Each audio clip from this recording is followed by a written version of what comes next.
예, 안녕하십니까. 인권운동가 박래군의 한국현대사 인권기행 네 번째 편입니다. 그동안 저희 이 방송을 많이 기다리셨나요? 새롭게 업그레이드 되는 거 지금 계속 보고 계신가요?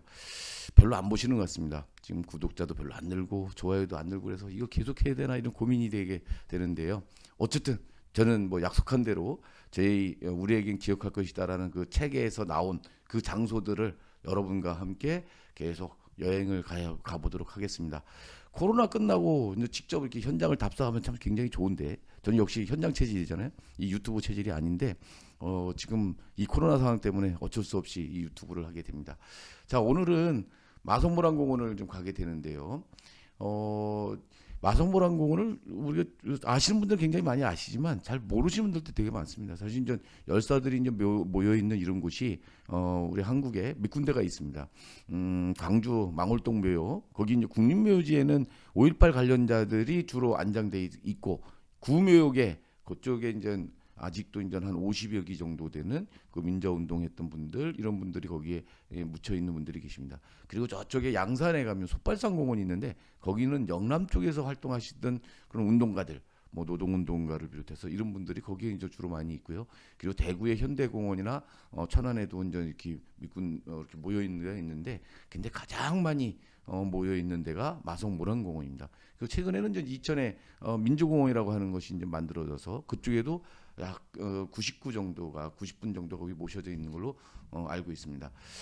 자 이제 마성모란공원은 그 경춘국도 옆에 있거든요. 그래서 마성역에 내려서 도보로 한 20분 정도 걸어가면 마성모란공원을 경춘국도 바로 옆에 있는 마성모란공원을 만날 수가 있습니다. 거기는 마성모란공원은 거기 미술관도 있고 굉장히 카페도 있고 굉장히 다른 공원묘지와 다르게 문화적인 어떤 이런 것들이 좀 있거든요. 그래서 한번 거기 놀러 가시는 소풍 가시는 겸 해서 이렇게 가시는 분들도 찾아오시는 분들도 계시더라고요. 근데 이 마성모란공원은 우리나라 최초의 사설 공원묘지다. 1966년에 시작이 됐고 그래서 이제 1968년 9년 이때부터 이제 묘지로 분양하기 시작을 했던 것 같습니다. 근데 마성모란공원 하면 우리가 이제 거기 맨 앞에 초반에 있는 그 민주열산묘역만 생각을 하는데 산 전체가 공원묘지예요. 그래서 거기에 30만 평 규모의 한 1만 3천 기 정도의 묘지가 있다. 그 중에 160명 정도의 그런 운동가들이 묻혀 있는 곳, 그게 특구, 그러니까 묘역의 그 입구에 해당하는 막 들어가자마자 있는 데가 이제 거기 특구거든요. 특구하고 가지구에 이제 모여 있고, 근데 저 맨 끝에 저기 이제 산 쪽에 보면 또 묘역 표시가 묘지 표시가 있잖아요. 여기는 예전에 그 여기 특구와 가지구에서 묘지를 찾을 수가 없었어요. 예전에 마성모란공원에 묻히고자 하는 사람들이 굉장히 많았었는데 그때 이제 묘지가 없어가지고 저쪽 산 끝에까지 산 꼭대기까지 이렇게 묘지를 조성해서 만들었습니다. 요즘은 납골을 해서 납골물을 해가니까 이장을 많이 해가거든요. 그래서 지금 여기 특구하고 가지구에도 묘소 쓸 수 있는 자리들이 많이 나는데 이전엔 그렇지 않았던 거죠. 여기 마성모란공원의 사장님이 예전에 여기 정치 권력을 가진 사람들 이런 사람들이 아무리 요구를 하더라도 내주지 않았는데 이런 사회운동 하시던 분들이 돌아가시고 그러면 묘지를 내주고 그랬었습니다. 그리고 여기 마성모란공원에 또 유명한 건 누구냐면 누구 묘가 있냐면 그 태극기 만들었다고 하는 박용효 씨, 박용효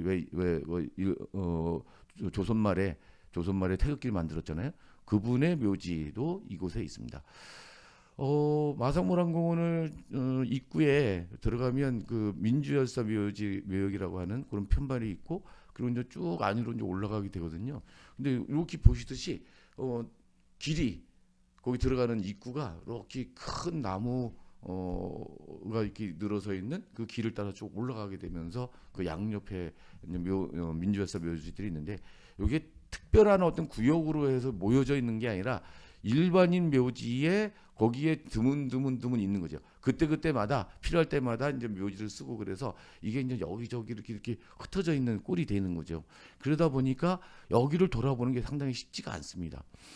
그래서 여기 이제 울창한 나무들이 쭉 늘어서 있는 이 길을 따라 쭉 가다 보면 여기 모란공원 민주열사 충호비라고 하는 것이 있는데 이 앞에서 이제 전체 그 마성문화공원 민주열사 묘역에 있는 분들에 대해서 묵념을 하면서 어, 이게 답사를 시작을 하거든요. 주로 이렇게 답사를 시작합니다. 여기 이제 민주열사 묘역, 요 민주열사 추모비라고 한 거는 신정복 선생님의 이제 글씨고요. 요 조각은 홍성담 씨가 이제 홍성담 하박이 여기 그 땅에 묻힌 사람이 묻힌 그런 형상을 해가지고 이렇게 조각을 해놨습니다. 자, 이제 마성모란공원의 역사를 이제 찾아 설명을 드리려고 막 자료 사진을 찾다 보니까 이 전태일 열사 일주기 추모시켰던 이런 사진이 있는 거예요. 이거 찾으려고 굉장히 애썼습니다. 왜 이렇게 하고 없었을까? 예전에도 뭐 보이고 그랬는데. 근데 여기서 보면요, 여기 이제 그 뒤에 묘지나 이런 것들이 황량하죠. 여기 별로 없습니다. 지금은 빽빽하게 다 들어서 했지만 이렇게 없었던 거죠.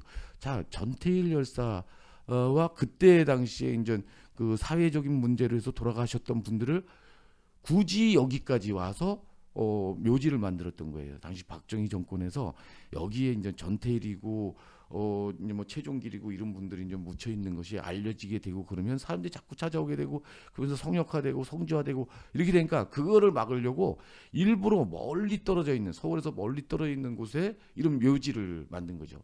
수유리 국립묘지도 마찬가지입니다. 4.19 때 돌아가신 분들의 그 묘지가 수유리인데 지금은 이제 서울 시내지만 예전에 그 수유리 국립묘지를 만들 때는 이게 고양군이거든요. 고양군의 산골짜기에. 그래서 교통편도 굉장히 불편하고 이런 데다가 국립묘지를 만들어 놓은 거죠. 그러니까 사람들이 잘 찾아가지 못하는 아주 불편한 곳, 이런 곳이 마성문화공원이었습니다. 그래서 전태일 열사도 그때 이렇게 이제 여기다가 마성문화공원으로 사람들 못 찾아가게 아주 멀리 떨어뜨려 놓은 이런 거죠. 자, 그런데 저는 전태일 열사가 맨 처음에 이제 들어온지 알았더니 그게 아니라 마성문화공원이 여기 이제 전태일 열사 때 일주기 때만 보더라도 굉장히 뜨문뜨문 있잖아요. 이때부터 이제 공원묘지가 이제 조성이 되기 시작을 하는 거고요. 자, 이제 우리가 마성문화공원 그 민주열사 묘역들을 이렇게 쭉 돌아보면서 좀 제가 이제 그 안내할 때마다 이렇게 사람들한테 하는 말씀이 있습니다. 이것을 볼 때 개별 어떤 열사들의 이런 분들 또 그 사회운동 하시는 분들 여기를 그냥 찾아보는 것도 중요하지만 전체적으로 여기에 어떤 분들이 어떤 삶을 살다가 돌아가신 분들이 여기 모여 있는지 이 민주열사 묘역에 그 160명이라는 사람들이 어떤 분들인지를 한번 전체적으로 한번 그려봤으면 좋겠고요. 그렇게 보인다면 이 민주열사 묘역, 마성문화공원 민주열사 묘역에 있는 이분들을 쭉 찾아가서 이렇게 이제 보는 것만이라도 한국 최근 현대사가 보일 수가 있습니다. 우리 사회의 변화를 위해서 애쓰다 간 그 사람들의 일생들이 보이고요. 자, 그리고 또 묘를 돌아볼 때 이게 묘하고 비석만 앞면만 보지 말라. 옆면도 보고 뒷면도 함께 봤으면 좋겠다. 이렇게 이제 권하고 그러거든요. 왜 그러냐면 거기 앞면에는 누구누구의 묘, 그 묘지의 주인이 누구다라고 하는 걸 알려주는 반면에 옆면에는 주로 이제 언제 태어나서 언제 죽었다. 근데 이제 지금은 그래도 연세가 많으신 분들이 이제 돌아가시고 그러지만 민주열사 묘역에 이제 묻히신 분들 같은 경우는 예전에 이제 80년대, 90년대 이럴 때는 주로 20대, 30대 운동가들이 많이 거기 붙였어요. 그리고 거기서 보면 와, 이렇게 젊은 사람들이 뭐 분신으로 죽고 또 뭐 운동하다가 이러저런 사연으로 죽고 이런 것들을 보면 참 안타깝죠. 그리고 이제 뒷면에는 가족 관계 뭐 이런 것들도 옆면에 있지만 이제 뒷면에는 이제 뭐가 있냐면 그 양력들이 주로 쓰여져 있습니다. 그 양력과 함께 유서라든지 그분들이 평소에 했던 말의 그 핵심적인 어떤 이런 것들이 거기 정리가 돼 있거든요. 그러면 우리가 그 묘를 둘러보면서 그 묘비만 잘 보더라도 아, 이 사람이 어떤 삶을 살았다라고 하는 걸 우리가 추론해서 볼 수가 있는 거죠. 그래서 이렇게 쭉 돌아보다 보면 아, 민주열사 묘역에 있는 사람들이 우리 사회를 변화를 위해서 정말 헌신하던 사람들이구나. 이런 사람들 덕분에 우리가 이제 이만큼 자유롭고 또 민주화된 이런 세상에 살고 있구나. 플러스 우리의 그 과제, 저분들이 이렇게 이루려고 했던 그런 것들이 우리의 과제구나라고 하는 것들을 함께 느낄 수 있을 거라고 생각을 합니다. 자, 그런데요, 이 마성문화공원에 저는 전태일 열사가 제일 먼저 들어와서 묻힌 걸로 생각을 했어요. 근데 아니더라고요. 권재혁이란 분이 관리사무소 가는데 거기 바로 옆에 있는데요. 권재혁이라고 하는 분이 제일 먼저 여기 들어온 거예요. 1969년 11월 4일 날 서대문 구치소에서 사형을 당한 권재혁 선생님.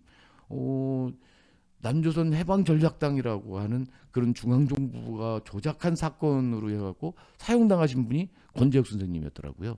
당시에 이제 노동자들을 학습을 시키고 조직을 해서 노동운동을 새롭게 해보려고 했던 게 권재혁 선생님이었습니다. 미국에서 유학하다 들어오셔가지고 이런 일을 하셨던 분인데 이걸 중앙정보부가 방국가 단체로 조작을 한 거죠. 그게 남조선 해방전략당인 거예요. 자, 그래갖고 여기다가 묻어놨는데 가족들이 일체 그 얘기를 안 했어요. 가족들이 이 권재혁 선생님이 여기에 안장됐다고 하는 거를 일체 얘기를 안 하고 2014년인가 이게 재심을 통해서 무죄 받고 나서야 여기에 권재혁 선생님이 안장됐다는 걸 알려주면서 그때서야 저도 전태일 열사 이전에 여기에 권재혁 선생님이 여기서 안장이 됐구나. 자, 그때 이 사형당한 당시로 보면 엄청난 빨갱이잖아요. 그 사형당한 이 사람을 안장할 때를 중앙정부가 일로 끌려다가 안장을 시킨 거죠. 그래서 사람들 진짜 다 모르게. 그래서 이제 그때 그 당했던 그 가족들의 고통은 이루 말할 수 없는 거겠죠. 그런 후에 이제 다음에 들어온 게 전태일 열사인데 전태일 열사는 좀 이따 좀 보고요. 그 다음에 이제 전태일 열사 다음에 들어온 노동자가 김진수입니다. 여기 이제 지금도 구사대들이 이제 파업을 하거나 노동자들이 이렇게 이제 집단 행동을 하고 그러면 이제 구사대가 이제 동원이 되잖아요. 이제 구사대는 이제 말 그대로 이제 회사를 구한다라는 의미인데 뭐 깡패 같은 이런 사람들까지 해서 조폭도 끼기도 하고 뭐 회사 때로는 뭐 회사 직원들로 구사대를 만들기도 하고 이제 그럽니다. 그러다가 돌아가신 분이 이제 김진수인데 여기도 이제 그 관리사무소 가는 그 광장입니다. 관리사무소 가다가 보면 광장인데 광장 위에 있어요. 그래서 많은 사람들이 찾아가지 않거든요. 그래서 이렇게 이제 그 묘비가 이렇게 작은 묘비가 있어요. 옛날 그때 만드는 묘비인데 이게 다 그 글씨가 잘 안 보입니다. 누가 한번 탁보를 해서 그 뭐라고 썼는지 근데 보니까 노동자 무슨 복지 뭐 이런 것들을 얘기를 하고 있는 것 같아요. 이것도 한번 좀 봤으면 좋을 것 같습니다. 자, 그리고 이제 전태일 열사 묘지로 한번 좀 가보면요, 이렇게 이제 전태일 열사가 있고 여기 이제 뒤에 또 보면 이소선 어머니가 있고요. 최근에는 여기 전태일 열사 묘지의 왼편에 백현 선생님이 이제 묘지가 이제 만들어졌습니다. 뭐 전태일 열사에 대해서 뭐 굳이 따로 이제 말씀을 좀 안 드리겠습니다. 다만 이소선 어머니가 여기 계신데요. 이소선 어머니는 전태일 열사가 돌아가실 때 41살이었어요. 우리 나이로 이제 41살. 41년 동안 이제 그 아들 키우고 그렇게 굉장히 가난한 세월 속에서 아이들 키우면서 이렇게 이제 사셨던 거죠. 그리고 마지막 전태일 열사 큰 아들인 전태일이 죽으면서 어머니한테 다짐을 받습니다.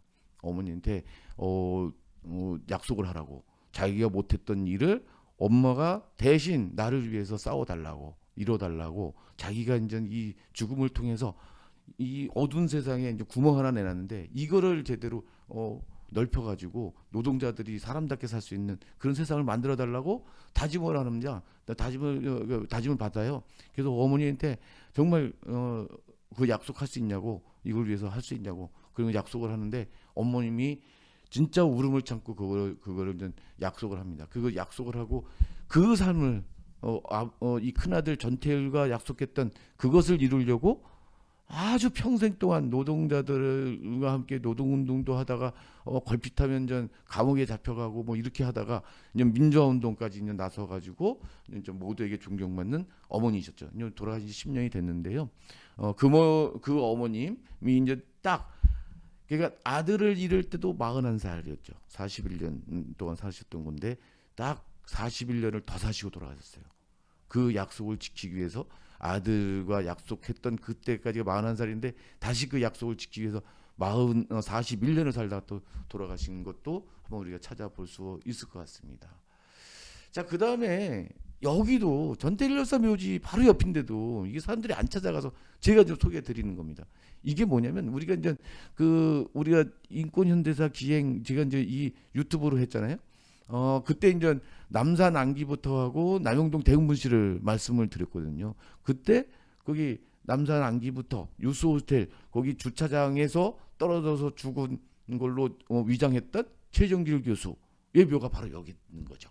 1974년 10월 달에 중앙정보부에 끌려가서 고문당하다가 돌아가신 최정길 교수님이 여기 있는데 왜 이렇게 전태일 열사가 계시고 그리고 전태일 열사의 묘 이렇게 좀 돌아보다가 이렇게 좀 왼쪽으로 이렇게 해서 보면은 거기 있는데 이분은 이렇게 좀 찾아가는 사람들이 별로 없어요.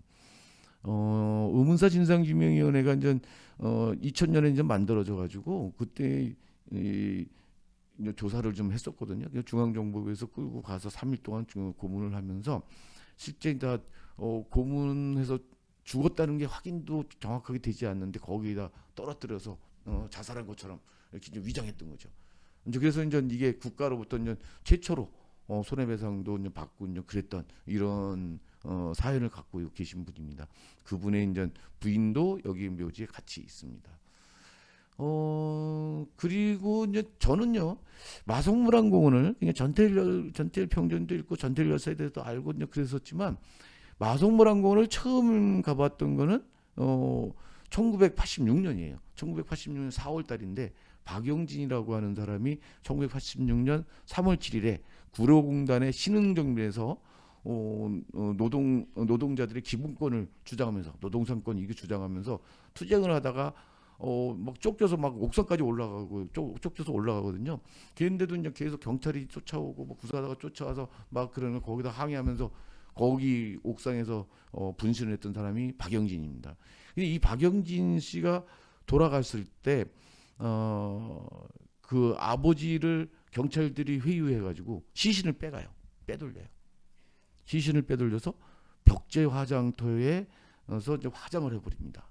그리고 뿌려버렸겠죠. 근데 그때 마침 이슬비가 부슬부슬 내렸다고 그래요. 그래서 나중에 밤에 거기 를 찾아가 봤더니 경찰들이 이제 화장한 뼈를 뿌렸다고 하는 데를 찾아가 보니 더듬더듬해서 찾아가 보니까 다행히 그게 많이 흩어지지 않고 그렇게 모여 있더라는 거죠. 그래서 그걸 수습을 해갖고 와가지고 그걸 이손 어머니한테 맡깁니다. 이손 어머니가 그래서 그걸 몰래 숨기고 있다가 한 달 정도 뒤인 4월 달에 여기다 묘지를 쓰는데요. 그래서 이제 저도 이제 잠깐 노동운동 할 때였거든요. 노동운동 잠깐 할 때인데 이때 이제 그 얘기를 듣고 거기 가자 해갖고 사실 뭐 누가 가자는 게 아니라 이제 조직에서 이제 방침이 떨어진 거예요. 거기 투쟁에 참가해야 된다. 해서 저가 이제 갔죠. 그래서 진짜 처음으로 마석이라고 하는 곳을 갔어요. 마석역에 내리는데 경찰이 쫙 갈려버렸어요. 그러니까 이거를 묘지를 못 쓰게 하려고. 여기다가 묘지를 못 쓰게 하려고 그냥 경찰이 마성역에서부터 사냥 쫙 깔린 겁니다. 그래서 거기서 투석전을 하면서 경찰을 뚫고 그래서 여기 마성모란공원에 왔더니 거기 마성모란공원에도 경찰들이 막 둘러서 있어요. 그래서 이 마성모란공원에서 진짜 투쟁을 통해서 경찰들을 물리치고 그리고 진짜 다 늦은 오후에야 여기다가 묘자리 하나 그러니까 이 유골함 이렇게 묻는 이거 하나 할 수 있었거든요. 그래서 저 박영진 여사에 대해서는 이제 기억이 상당히 남다릅니다. 그냥 박영진 여사가 이제 돌아가실 때 그때 이제 이소선 어머니가 이제 거기 이제 병원에 찾아갔어요. 병원에 이제 그때 이 분신하고 그러면 어딜 가냐면 한강성심병원. 영등포에 있는 한강성심병원이 화상 전문 병원이거든요. 그래서 거기를 가요. 뭐 제 동생도 거기서 이제 치료하다 죽고 이제 그랬었는데 거기 이제 했을 때 경찰이 이제 막 병원 문을 막고 그러는데 어쨌든 이소성이 그런데 잘 뚫고 들어가시거든요. 뚫고 들어가서 내가 태일이 엄마다라고 그러니까 그 이제 분신해서 이제 누워 있는데 이제 거기서 이제 어머니 손을 잡고 저는 그래도 마지막에 빵을 먹고 갑니다. 너무 배고팠는데 마지막으로 빵을 먹고 갑니다.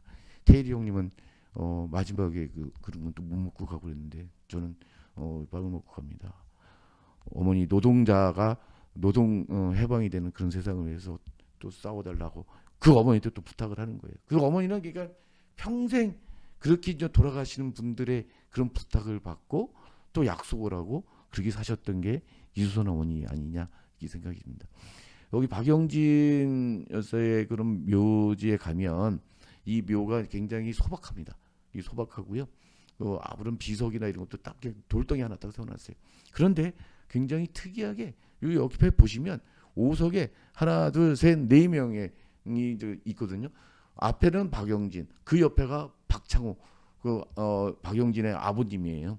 이 아버님이요, 그냥 경찰한테 회유당해서 그냥 경찰이 그런 거예요.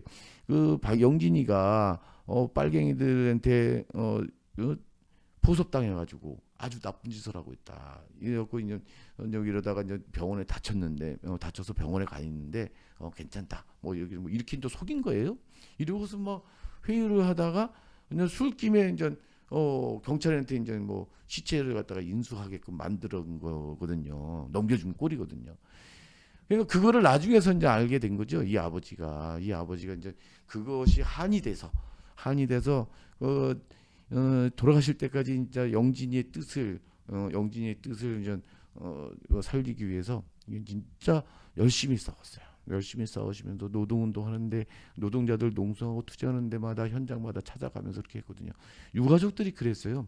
유가족들이 내 자식이 이제 죽었는데 돌아올 수 없는 내 아들 또 내 딸들 여기 이것을 이제 슬퍼하고 그러고만 있는 게 아니라 먼저 앞서간 내 아들들이 바라던 세상, 내 딸이 바라던 세상을 위해서 또 그걸 자기 스스로 약속도 하고 그랬던 그 세상을 만들기 위해서 아주 또 치열한 삶을 살아가는 거죠. 그런 게 우리가 이제 마속모란공원에 이렇게 좀 돌아보면서 우리가 읽어낼 수가 있을 것 같습니다. 그런 그냥 돌아가신 열사분들만이 아니라 그들의 뜻을 계속 계승하기 위해서 평생 싸웠던 그런 부모들, 유가족들도 함께 기억했으면 좋겠습니다. 예, 그래서 이제 여기 두 분, 박영진, 박창호, 그 다음에 이제 양순여하고 김천석, 이분들은 구로공단 쪽에 구로 쪽에서 이제 같이 활동하던 사람들이에요. 그래서 박영진 추모사업회, 뭐 구로문학회 이쪽에 같이 활동하면서 그러던 사람들인데 이제 뭐 병으로 죽고 뭐 자살해서 죽고 이랬던 분들을 같이, 그러니까 여기 묘지 하나에 네 분의 유골함이 있다 이렇게 생각을 하면 될 것 같습니다. 그래서 특이한 묘의 형태를 좀 보이고 있습니다. 자, 요거는 뭐냐면요, 맹문제라고 하는 시인이 쓴 반송이라고 하는 시거든요. 이게 이제 1989년도 정도에 쓴 것 같아요. 그래서 그때 이제 마성물안공원 민주열사 묘역 앞에 있는 안내판 앞에 섰더니 그 안내판엔 그때 몇 명 없었으니까 이렇게 전태일은 이렇게 죽었고, 이렇게 주로 노동자들이죠. 이렇게 죽었고 이렇게 죽었고 죽었다. 그리고 이제 최종길 교수가 죽었고, 그때 학생으로는 뭐 박종철 혹은 이제 박래전밖에 없었거든요. 그래서 13명을 쭉 나열하면서 이 마석모란공원의 안내판에 나를 비춘다. 마석모란공원에 이렇게 서면 안내판에 서면 내가 비춰지잖아요. 그러면서 이런 얘기를 합니다. 너도 저럴 수 있느냐?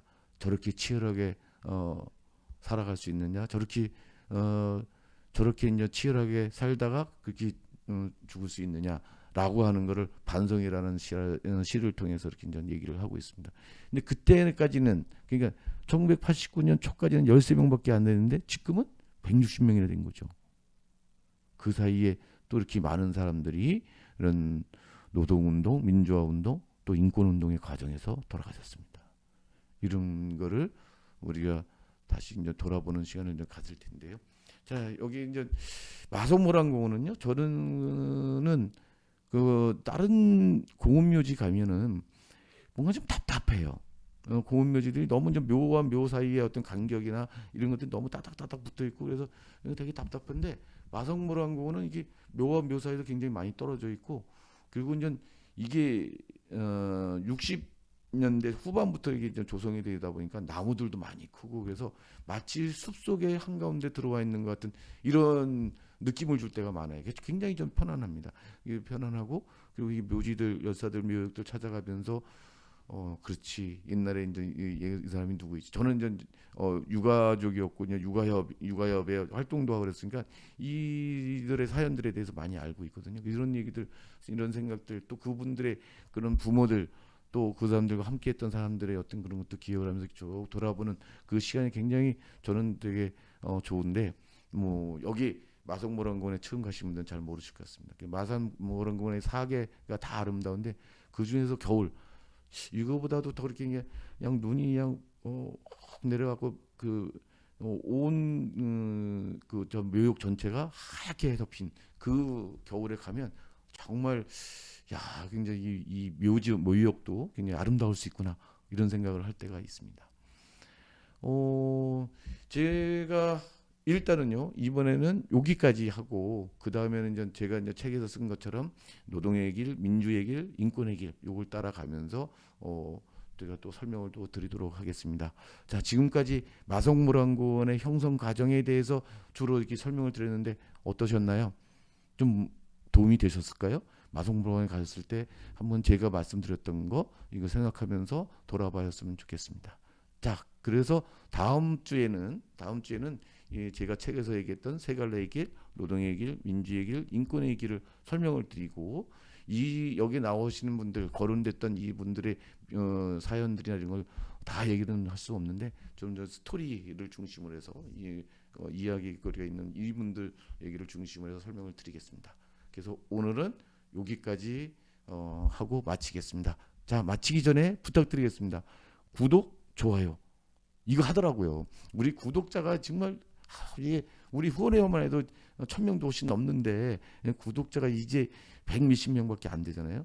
좋아요도 그렇게 안 눌러요. 그 누르는 게 좋아요 한번 클릭하면 되는데 그렇게 안 해주시고 왜 이렇게 박하실까 참 서운합니다. 예. 자 다음에는 마성모란공원 두 번째 시간 다음 주에는 두 번째 시간을 함께 하도록 하겠습니다. 다음 주에 뵙겠습니다.